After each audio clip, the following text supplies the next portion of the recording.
On this episode of Devil's Trap Podcast, it's our season finale of season 12. And how many characters can you kill in one episode? And what do we have to look forward to next season? Apocalypse World and a celestial man baby? Let's do this.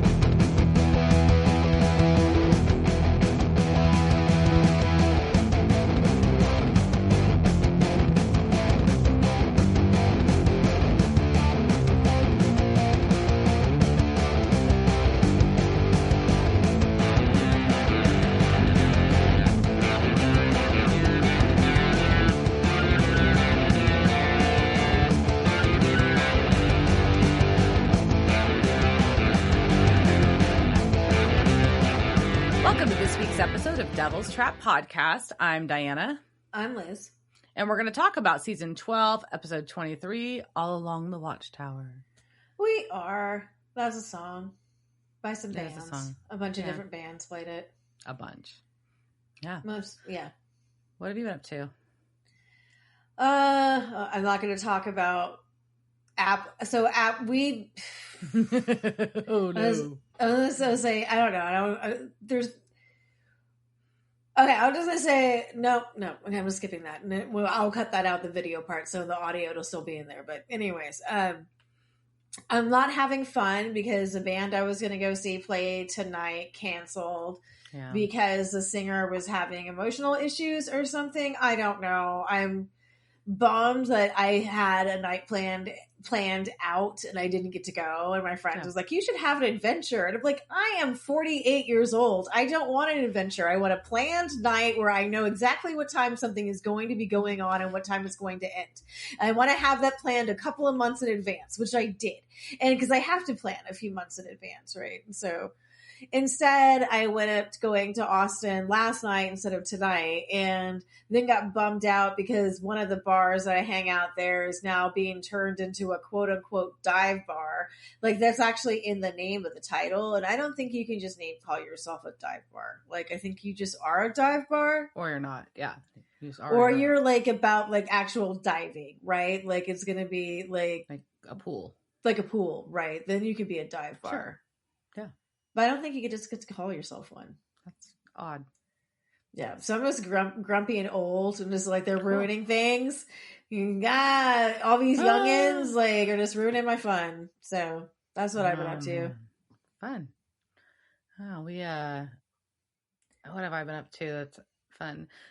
We went to a new park in Dallas. They built a deck park over the highway by the zoo called Halpern Park, and it's very pretty.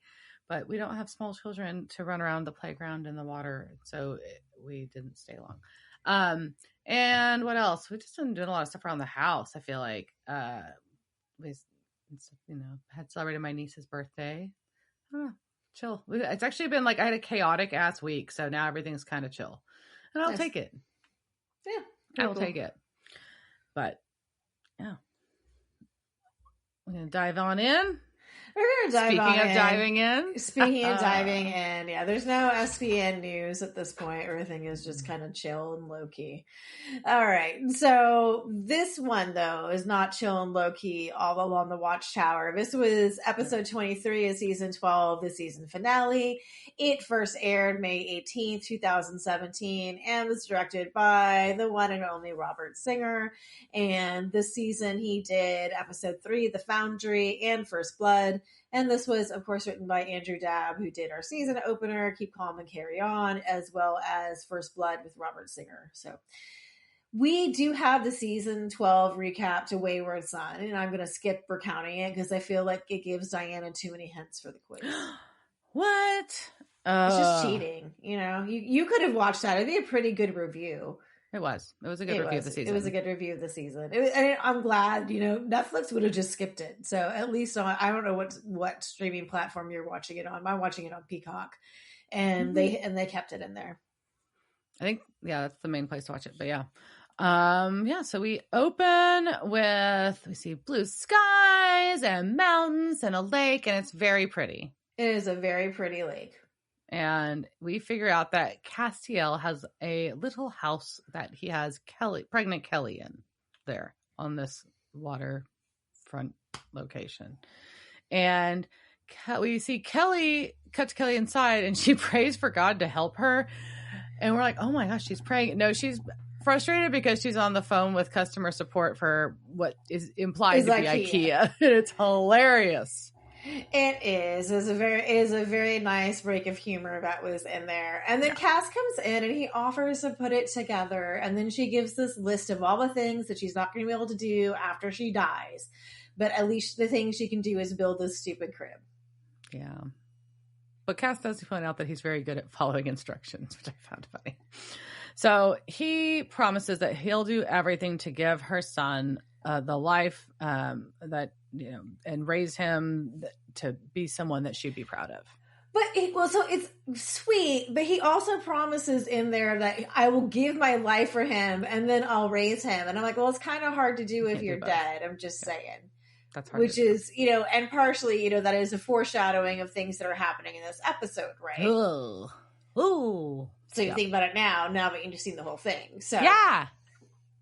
So we get from that to the bunker where Sam has shared what Dr. Cunt has told him. Yeah. Sam, Dean, and Mary are sitting there and discussing that they beat the Brits, but they can't pop the champs because now Lucifer is out there because of Crowley. So. Yep, and that's how he's in his old vessel. But Crowley is also dead. Or is he? Yeah, Dean straight up guesses that he probably jumped the body. And we get our recap, our flashback. And we had seen previously, so we guessed. I'd even guessed as not knowing what was happening. But there was a rat by Crowley when he died. So obviously he jumped, he cock smoked out into the rat. And then, so we see him get killed again. But the rat goes to the woods, and then we see the smoke out and Crowley crawl out of the ground. Yep. Rising from the grave. Rising. And they're like, well, do we need Crowley? We need, you know, Sam points out that we don't really need Crowley's help anyways, whether he's alive or dead. They need Rowena, because that's who can help put Lucifer back in his cage. So he calls her. Oh. And there's a phone ringing, and there's a bloody mess, and there's someone holding a lock of gorgeous red curly hair. And they answer the phone. It's Lucifer. So that's not good. And he shares that he stomped on her face till the white meat showed and then set her on fire just in case. Yikes. Yeah, so that is what he did to Rowena. And he's also kind of going through her stuff, and he pulls a voodoo doll out of a bag, which was just adorable. And I really want that voodoo doll. It really was a cute one. And he wants to know, though, where Cass is. Yeah, because she was messy and screamy, but he can't be a dad from a jail cell, so he needs to find them. But he's like, by the way, I also know you're going to do whatever you're going to do, but you can't kill me. So, and with Witch Bitch gone, quote, you can't put me back in a cage. So whatever you do doesn't matter. You don't matter is what he tells them. So he's very, very cocky, and he's walking out, and we see this burned up body on the floor. This tiny, tiny little burnt up body. It's very so sad. Very sad. And we go from there back to the lake house where Cass and Kelly have arrived in the truck, because they have gone shopping, and Cass was just making a scene because he bought all the diapers in the store. Yeah, and she's like, they looked at us like we were weird, and Cass says you get used to it. I thought that was funny because there's been so much of him being awkward. Yeah. Funny. And so he has read 74 books on child reading, and the one running thread through them is pooping. So that is why he's bought all the diapers. Yeah. So they start to unload, but she winces like she is having a contraction, perhaps. And as she touches the bed of the truck, we see a little bit of gold, light, smoky stuff come out of the end of it. And he helps her in the house, and that wisp of gold light, I don't know what you want to call it, floats away. I'm sure that's fine. Sure, it's fine. So that happens, and we go back to the bunker, where Sam thinks maybe they should just take Cass and Kelly and put them on the move. But he still wants to siphon off the baby's grace. Mm-hmm. And Mary just is like kind of on board with this because she always wanted to punch the devil in the face. And while that's happening, we keep getting flashes back to the house where Castiel and Kelly are. And we see that she's in the nursery. Castiel goes outside. And Sam's like, well, we need to be researching like what, some strange signs, because whenever, and apparently from my research, whenever a Nephilim's being born, there's going to be weird shit that happens. Like storms, diseases, whatever, locusts, biblical. Yeah, things get weird. Mm-hmm. And so when things get really weird, we cut back to that lake house where the golden thread or whatever rift we want to call it has become a flaming line. And Cass touches it because you would have to. And the world then goes all gray and stormy. And then there's a thing that's kind of like a demon, but not like any demon we've ever seen before. And it starts to attack Cass, and it's shot by, we don't know. By somebody that's wrapped up in a lot of stuff shoots it. A lot of stuff. We can't tell who it is, but Cass knows who it is. He just goes, you? So we know Cass recognizes them. And we cut from there back to the lake house. And Kelly has put a thumb drive into her tablet to make a very sad, sweet video for her future son, Jack. And she knows he'll be amazing because he's got an angel watching over him and she loves him so much. And then she starts having more contractions, and the line thing outside is flashing as she does. Yeah. So obviously connected. Obviously connected. And in the bunker, they're looking for things, and they're like, found a 2-headed cow that was born. That's not the type of weird they need. Mm-mm. What they need is something big and bad. And poof, here is Crowley. Surprise! And immediately Dean punches him and puts a blade to his neck. He does. And Crowley asks Moose for help, who obliges. And everyone's like, seriously? And Sam's just like, look, we just can't kill him because maybe he can help. And he worked the cage spell with Rowena. And if he can't help, then we kill him. And so Dean relents. He's like, oh, okay, fine. And they're the ones that have to tell him that his mom is dead. Yeah. Aw, sad. But Sam really wants to know from Crowley why he let Lucifer out. And Crowley is like a little bit like, Crowley is pretty honest here. He wanted to win. He perverted the spell so that Lucifer wouldn't go back into the cage. He would go back into a vessel that Crowley made specifically for him, because his role has been threatened. His throne's been threatened so many times. He thought he should put the devil on a leash, and he could either use that as proof of his power and or to as a weapon against people that threatened him. That was his intention. But then he shares that he escaped by hiding in a rat, and it gave him time to think. And he realized in all that time thinking about his job that he hates his job, with whining demons, moaning, and paperwork.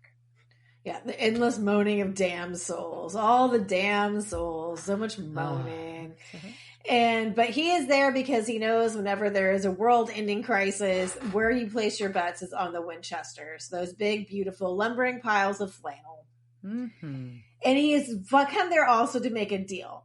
And he has said that what he'll do is they'll put Lucifer back in the cage, and then he's going to seal the gates of hell, so there's no more demons. That's pretty bold. They all stabbed him in the back, so he's like, "Fuck them. We'll all stab them right back up their asses." Yeah, damn, that's pretty wild. So back at the lake house, Kelly is trying to find Castiel, and she's really out of breath, so she's definitely going in labor here. And we get a jump scare when Cass is suddenly back. And she asks where he was, and he lies. And then she's like, "I think it's the baby. It's baby time." And the lights are flickering. Ooh. Yep. And as she has another contraction, the thing gets outside is getting bigger and brighter. Mm-hmm. Yep. But then we go back to the bunker where everyone is typing on laptops and tablets except for Crowley. And he makes fun of them. He's like, "This is what you do." But Sam's like, Sam's like, "No, look, we've got to find something." A house rental was tracked to a James Novak. So now they know. Somehow they have found in a newspaper online that a massive outage went all the way back to the house and who rented the house. Yeah. Very thorough for that article. And very quick too, right? I mean, like the power was on seconds before from what we're watching. And now there's a power outage and there's a newspaper report reporting the source of the power outage. Pretty impressive. So there we go. And so Sam, Dean, and Mary are going to roll out. And Dean's like, no, Castiel, or no, Crowley, you're not coming with us. And puts a demon blade through Crowley's hand into the table to try to trap him there. Yeah, he thinks that'll work. I don't know why. And so they do that, and then we cut back to the lake house where Kelly is in bed. And this seems like a gross place to birth a Nephilim. That mattress is going to be ruined. I mean, go on the floor or something. Like, it's going to be ruined anyways because she's supposed to die. It's very gross. There's going to be a corpse on it. Like, really, like, there's you just know you're just ruining this whole, like, bed. The bed's going to the trash after this. The bed is going into the trash, so... But Cass didn't think about that when he took a doula class online. And he learned for the first time, that a first-time mom's labor can be like 12 to 18 hours, but the class was not teaching anything about birthing celestial beings. Mm-hmm. I do like that he calls the contractions pressure waves. They are pressure waves, and I do call them that for a lot of the rest of this. So Callie thanks Cass for everything, and outside the rift is growing larger, and she has another pressure wave, and she just wants to know what Cass saw. And he says he saw the future. A world without pain or war or hunger or want. And it was a world her child will create. A world without fear or suffering or hate. It was paradise. And that sounds fucking terrifying. What the fuck are you seeing, Castiel? Because I don't think that sounds culty, and it sounds like someone is fucking with you. But because that also sounds like a world without people. It does. So Kelly smiles and nods, and she's, crying. And then all of a sudden the power comes back on. And the Winchesters arrive. And so Cass has an angel blade, and they come in and they're like, is this house warded enough to stop Lucifer? He could be right behind us. And Cass is like, WTF.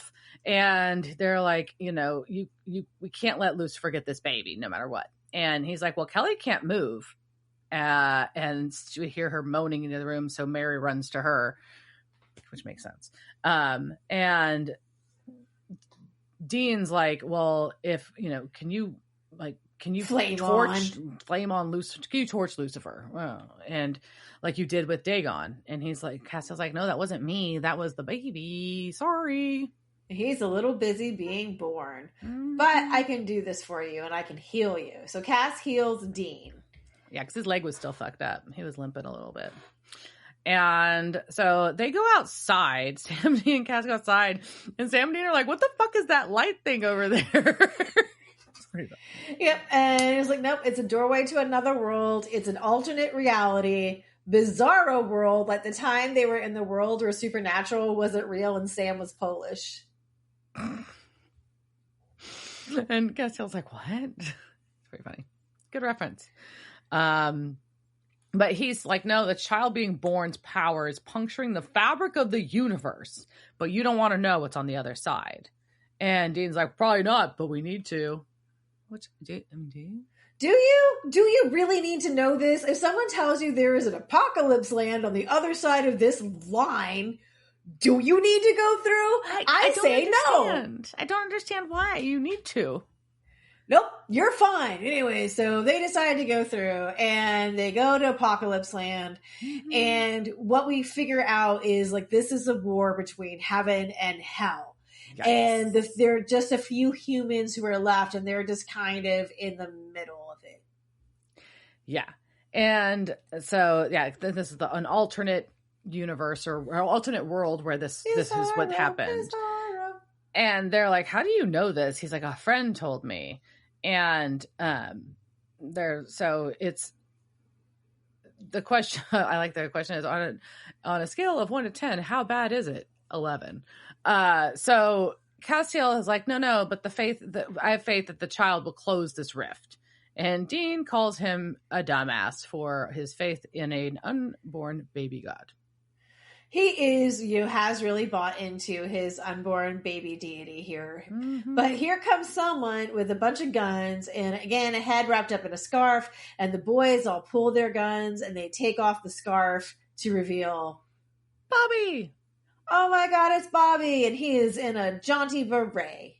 Yes, but it's not their Bobby. That's the difference. It's Bobby, but he doesn't know them because they don't exist in his timeline. Because they find out that the only way this guy knows who John Winchester is from hearing stories about him before he died. He's been dead for 40 years. And he heard stories about him from Mary Campbell after she had too much moonshine and talked about how Azazel killed John.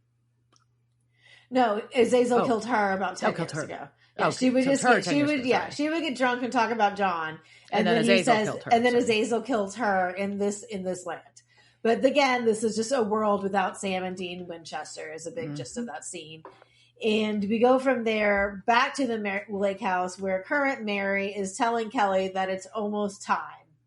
Yeah, because less than 5 minutes between pressure waves, and they both know that Kelly is dying. And Kelly asks, she said it's okay, and says, wouldn't you die for your sons? And Mary says, yeah. Yeah. And then we go back to Apocalypse Land where we learn that the rift going off set off alarms at Bobby's place. And so he got there to see Cass getting jumped by what we learn is a tempter demon. Ooh. And demons have horns now. And he thought that Cassiel looked different than the other Flyboys because, for one thing, he wasn't wearing a necklace of baby ears. So that's what the angels wear in this Apocalypse world. What? Yeah, in Apocalypse world, angels are just wearing necklaces of baby ears. Yeah. Yeah. And apparently this Bobby's hobby and passion is killing angels because he refers to them as the dicks upstairs and refers to his rifle as Rufus. Aw. And he has loaded the rounds with old angel blades and they've made angel killing bullets. That's wild. And smart. Because if you can make witch killing bullets, why can't you make angel killing bullets? Why isn't So you've got to have a lot of angel blades to do that. That's true. So we see Kelly's continuing in her labor. Sam, Dean, and Castiel go back to their world. Their timeline, whatever you want to call it. Their reality? Yeah, they come back to reality, and Dean is overwhelmed, and then Crowley just shows up, who is just the answer to all of your problems. Mm-hmm. Cass goes into Kelly's room, and Mary leaves. Then they go back downstairs where they're reloading guns, like your guns weren't loaded before. I don't understand that. And hanging out in the bunker. Why was your shit not ready? Well, you just were in Apocalypse Land. You pulled your gun out. I guess maybe they're just rechecking. I don't know. So Dean hopes Cass is right about his faith in this baby god, but he has faith in them, which is sweet. Yeah, it is sweet. And so Castiel is telling Kelly that it's going to be fine, and he kisses her on the forehead and tells her to remember paradise. And outside, Lucifer has arrived. Yeah. Sam tries saying that Chuck God will stop him like he did last time, but Chuck God is nowhere to be found. Yeah. And Lucifer is just really talking a lot of shit. That's really his shtick right now. I mean, he's always been a shit talker, but feels like extra right now. It is, because he could be popping people, he could have popped them already, but he just wants to have his monologue. Yeah. And so he wants Apocalypse Take 2 because it's a classic, and he wants to do it. So they're going to fight. And Lucifer just flings Cass, and Sam and Dean run off. Yeah. And Lucifer follows them, and they go, and he wants, he's just talking about how he's going to rip them apart, blah, blah, blah, blah, blah. But he can't because the baby's coming. And so he sees Sam and Dean at the light rip line thing. And so Sam and Dean touch it and they go through the other world. So Lucifer follows them, obviously. And he gets there and he looks around and says, nice. No, he's a fan of Apocalypse Land. Mm-hmm. And Dean has gotten a hold of Rufus, and he wants to see if those bullets work against an archangel, and he shoots him up while Sam runs to Crowley, who is doing a spell. Yes. And unfortunately, Dean did not have enough bullets in there, and he runs out of them. And Crowley explains... He shoots a lot of bullets at him, He did shoot a lot of bullets at him. Mm-hmm. And Crowley explains what this plan is. And the plan is to seal Lucifer in the world. And the spell, of course, requires some fine artisanal holy oil in a jug. Of course it does. They all do, don't they? I think so. But so Lucifer goes up to Dean and just hits him with the rifle, and then we just have a fight. But really, it's just Lucifer beating the shit out of Dean. That's just really what's happening. Yeah. It's uncomfortable. But apparently, Crowley needs one more ingredient. And Sam's like, what the fuck? It's a little late. So Crowley jumps into the fray, and he flings Lucifer briefly, while Sam and Dean run to the rift. They're going to try to go back. And Crowley's going to give his little speech of how Lucifer humiliated him and he hates him. And he's going to wipe the self-satisfied smile off his face. And Lucifer's like, oh, whatever, you're going to lose. And Crowley's like, sure. And he looks over his shoulder. It says, bye, boys. And he stabs himself. Sure does. He sacrifices himself on an angel blade. And the bowl catches on fire. But then, like, to ruin everything, Cass comes through. And they're like, that was not part of the plan. No. And so Cass comes through, and Sam says Cass, but he goes, he's followed by, okay, anyways. So Sam and Dean go back and now, yeah, so now I jumped in my things. Yeah. Okay, so the bowl catches on fire, Cass comes through, the boys jump out. Yes. And because they know it's about to close. And so we see Kelly back pushing, and we see a big explosion, and Mary falls to the floor because that's quite a birth. Yeah, her and golden light coming out of her vagina just knocks Mary out. Yeah, that's wild. And then we see Castiel pop back through the rift back to the reality world. And then fucking Lucifer stabs him from behind. And he kills Cass. No. So we get like the full angel death glow. It's awful. Yeah. So now Crowley's dead. Cass is dead. What the fuck? What the fuck? And Lucifer's just like, that was fun. Oh. But here comes Mary. Yeah. And she wants him to get away from them. Mm-hmm. And he is like, you're just living up to the hype. And he gets all purry. But she has on her fancy spelled British Men of Letters brass knuckles, which is kind of cool. And she tells Sam and Dean that she loves them. And she just starts punching Lucifer in the face a bunch. A lot. And he falls, and then he pulls her through the rift. So they both go through. And then the rift closes and disappears. And Lucifer does a no. Mm-hmm. Then on the person side, that's just what I called it there. The boys are also knowing, but they can see the house is glowing. Yeah, because now Castiel's dead on the ground. Dean falls to his knees by Castiel and looks up at the sky. Sam goes inside to investigate what's happening inside the house because of the flickering lights, and he finds dead Kelly, quite peaceful, laying in the bed and not messy, surprisingly. Yeah, she was in a white nightgown, so of course she died. And there is no Nephilim afterbirth or anything. Nothing. Like no corpse blood. So maybe you didn't ruin the mattress, but I still think you would have, Mm-hmm. And he follows these burnt footprints in the wood floor. Gosh, that'd be so hard to get fixed. You have to have the whole house refinished. Yeah, you just have to get rid of those floors. It's terrible. And he follows them to the nursery, and there's somebody sitting in the corner, and they open their eyes and they glow yellow. And it's a person, not like a baby. That's not a baby. I don't think we're going to need all those diapers. Probably not.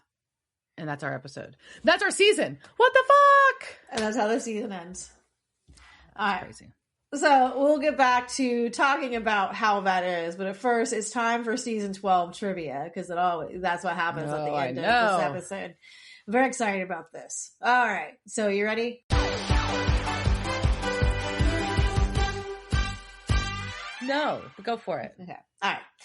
In episode 1 of this season, Mary tells Dean her meet cute with John Winchester. When they met, why did she give him her phone number? Was it because A, they had both just seen Slaughterhouse-5, B, she thinks the Impala is really hot, C, he knew the words to every Zeppelin song, or D, she thought he was a demon? I'm going to be wrong. I'm going to go with B. Nope, it was the words to every Zeppelin song. I almost said that. I was like, it's C. I know it's C. Damn it. Okay. Okay. Go with the first instinct, Diana. You know better. Don't overthink it. All right. Second question. Which of these 4 songs were not a title to an episode this year?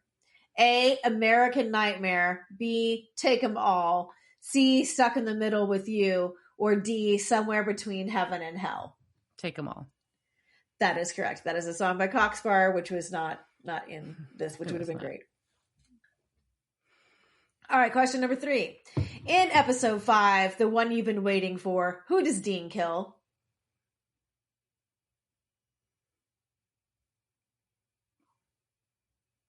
Oh, gosh. And is that when he killed the alpha? No, that was Sam. That's not it. Yeah, I didn't give you multiple choice in this one. No. So the one you've been waiting for. Dang it.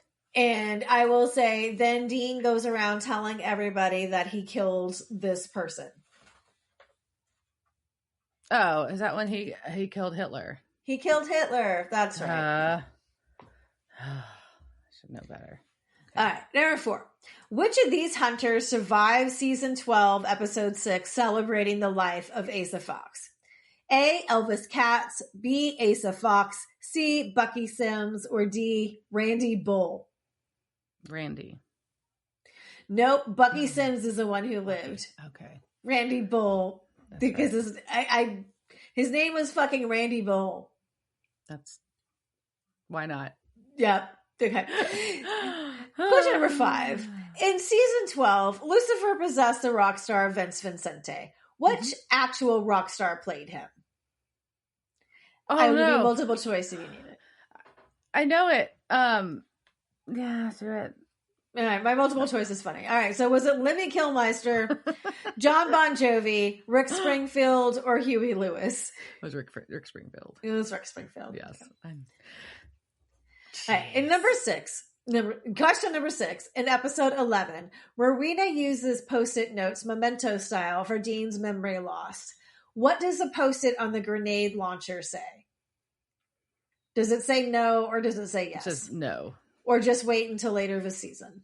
Well, he should have just said wait till later this season if she was that good of a witch, but yeah. You said no. Yes. Mm-hmm. All right, number 7. In episode 12, Stuck in the Middle with You, what does Mary steal? She steals the colt. That's correct. Question 8. We learned this season that the British men of letters have a school where they train children to kill each other. What is its name? Oh, I have no idea. Is it A, Hedwig's Academy, No. B, Kendrick's Academy, Yes. C, Monster High, or D, Hogwarts? It was Kendrick's Academy. It is Kendrick's Academy. All right, number 9. A town in Wisconsin is traumatized by the bishops wearing a very smelly goat head. What does Pete say their family motto is? Is it A, hunting people, killing them, the family business? B, killing people, eating them, the family business? No. Scaring people, hurting them, the family business? Or saving goats, hunting people, the family business? Sorry. Just cracked me. It was not saving goats. No, you got it right. It was the first one. It was hunting people, killing them, the family business. Yes. All right, and our last question for this episode. So, for the season, in episode 22, that's the first time a Winchester brother says what to another family member? Is it? I love you. It is I love you. They said emotion. Aww. And yes. And then they all hugged. It was a moment. They did. They hugged. They needed that. Yeah. And that was our season 12 trivia. Yay! Yay. It was not my worst performance, though I had some help along the way. Yeah, I will say I went kind of easy on the questions this season, but I was feeling generous. Thanks. Appreciate it. Yeah, so I guess we'll start off with episode wrap up. So just thoughts on... That was a lot. Like, before we started recording, we were saying, like, a lot happens in this episode. And, like, the story is not, like, expansive, but a lot fucking happens. There's a lot of death. And I do like the gratuitous just re-intro of Bobby because, like, he don't know you, but here's Bobby just because. Thanks. Yeah, that's pretty exciting. Going, all right. So, I mean, we're knowing... I'm not spoiling. It's pretty foreshadowing that we're not just bringing Bobby Singer back just to never see him again. No, I would assume not. But I think that it was I think it was a super shocking episode. Like, I knew it was going to be shocking with whatever was going to happen with the baby. Duh. It was a little more weird than I thought, but okay. And then I think losing Crowley and Castiel in the same episode is a lot. It is a lot. And there is, always the question of final deaths, right? Well, yeah. And who comes back, right? And how. And how. And whether or not this is the final time we will see either of them. And I will spoil it. This is the last time you see Mark Sheppard. So this really is. I'll spoil that. I don't care. Crowley's really dead? The Crowley's really dead. Because that way, I mean... Yeah, I guess I spoiled that, but I mean, because you wait until the last episode of the show, waiting to see if he comes back, kind of. But he really dead. But he killed himself in Apocalypse World, so that's kind of a big deal. But that was a pretty big one. But also, it's a series that's over, and I've seen enough like teasers without watching the series to have an understanding that I'm probably going to see Castiel again. Yeah. But I also wanted to say that, I'm spoiling his death because I wanted to have, it gives it more meaning. Yeah. It really, that he really did sacrifice himself. It wasn't it's not a Crowley double take where he has hidden himself in a rat. He really did sacrifice himself in order to try and do good, even though it kind of failed. He still did that sacrifice. And I think that's really meaningful. I agree. I think so. And I think that does make it slightly more meaningful when there's not an out. You know what I mean? Yeah.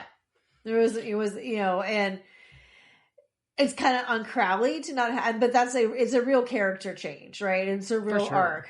And I don't know what we'll see what happens, what happens to Crowley and what happens to Cass when they die. But that's complicated. That's pretty complicated. But yeah, I think that was an interesting because you do on this show. Clearly, you always wonder, it's like, are they really dead, or are they dead but coming back? So I was wondering that for sure about both of these characters, but I felt like there was Rowena too. Well, Rowena also died this episode. Rowena's dead too. Yeah, and Kelly. I mean, we've got 4. Oh, and Kelly. Yeah, she counts. She did. She's a huge part of this season arc. And so 4 characters dead, and the finale is a lot. And then Mary and Lucifer trapped in a apocalypse world does not bode well.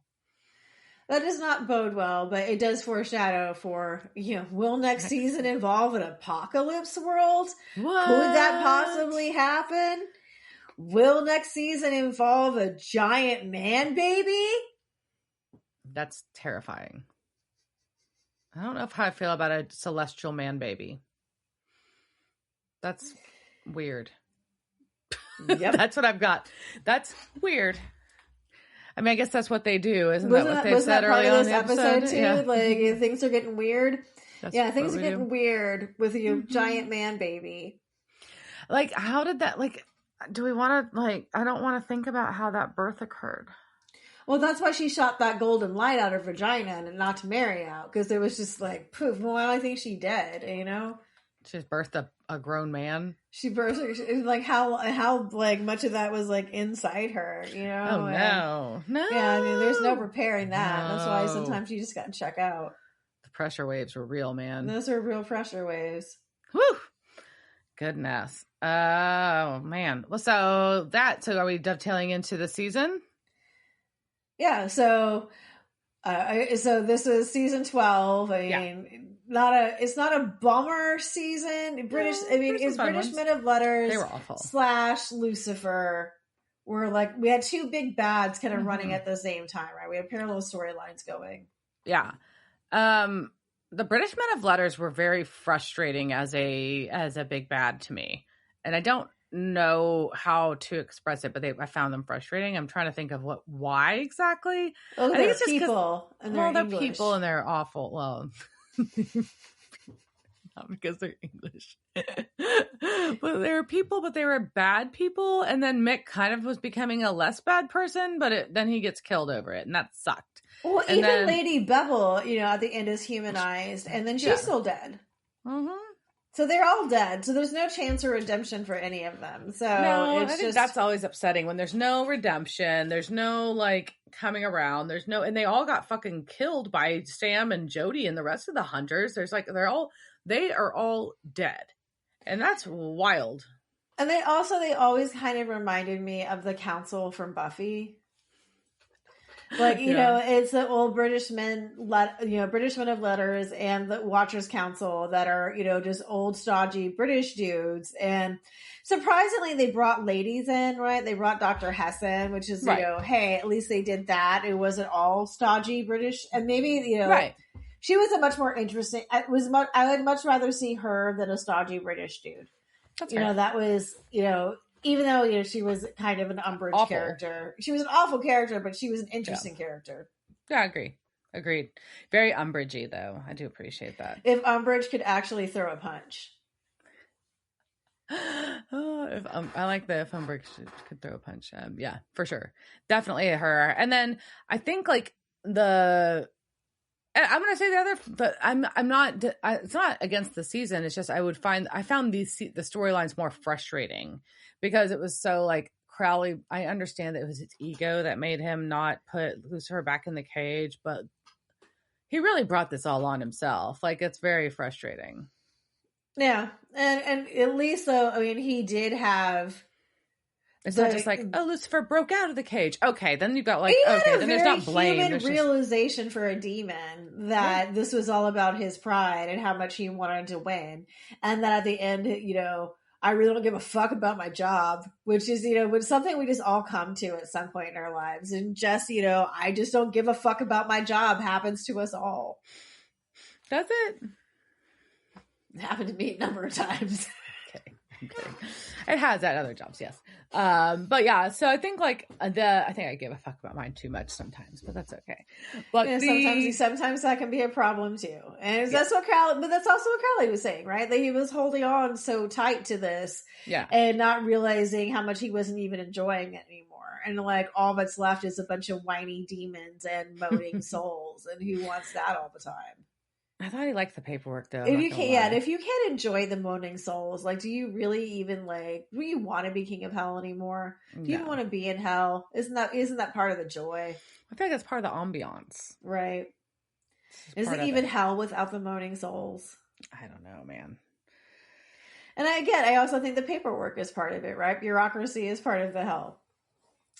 I love that that's part of his hell. Well, but he does imply that he has been king a lot longer than he has been. That's interesting too, because like this, really, it's only been like not that long that he's been in charge, but he makes it sound like he's been there for like he's been charged since Lucifer was in the cage. Yeah, but he makes it sound like it's been like eons. Right? It's not. It's not. He was just ever since he was king of the Crossroads. Yeah. So maybe, that's what he meant, but maybe. I don't know.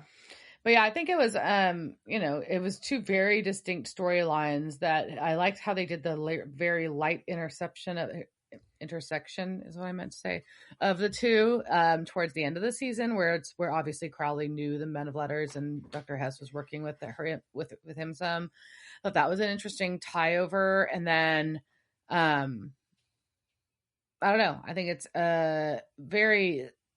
I mean, it's intriguing to see what's going to happen with our celestial man baby that none of us knew what was going to be because it's Lucifer's baby.